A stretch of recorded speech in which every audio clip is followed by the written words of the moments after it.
ಸರ್ಕಾರಿ ಜಾಗಗಳಲ್ಲಿ ಅನುದಾನಿತ ಶಾಲೆಗಳು, ಸರ್ಕಾರಿ ಶಾಲೆಗಳು, ಮೈದಾನಗಳು, ಅಲ್ಲಿ ಹೋಗಿ ನಾವು ಶಾಖೆ ನಡೆಸ್ತೀವಿ, ಆದರೆ ಅದಕ್ಕೊಂದು ಪರ್ಮಿಷನ್ ತೆಗೆದುಕೊಳ್ಳೋದಿಲ್ಲ. ಈ ರೀತಿಯಾದ ಮನೋಭಾವ ಅಥವಾ ಇಂಥದ್ದೊಂದು ಪರಿಕಲ್ಪನೆ RSS ಯಾಕೆ ಅಂತ ಹೇಳಿ. RSS ಅನುಮತಿ ತೆಗೆದುಕೊಳ್ಬೇಕು ಅಂತ ಯಾವುದಕ್ಕೆ ಹೇಳೋದು ನೀವು? ನಾನು ಈಗ ಉದಾಹರಣೆಗೆ ರಾಷ್ಟ್ರಹಿತಕ್ಕೋಸ್ಕರ ನಾನು ಮಾಡ್ತಾ ಇರುವಂತ ಕೆಲಸಕ್ಕೆ ಅನುಮತಿ ತೆಗೆದುಕೋಬೇಕಾ?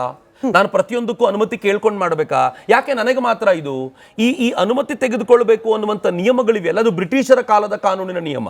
ಬ್ರಿಟಿಷರು ಪ್ರತಿಯೊಂದಕ್ಕೂ ಅನುಮತಿ ತೆಗೆದುಕೊಳ್ಬೇಕು ಅಂತ ಹೇಳ್ತಿದ್ರು. ಯಾಕೆ ಅಂತಂದ್ರೆ ಭಾರತ ಪರವಾದ ಏನಾದರೂ ಕೆಲಸ ಮಾಡಿದ್ರೆ ಅದು ಅವ್ರಿಗೆ ವಿರೋಧ ಆಗ್ತಿತ್ತು. ಹೀಗಾಗಿ ಅನುಮತಿ ತೆಗೆದುಕೊಳ್ಬೇಕು ಅಂತ.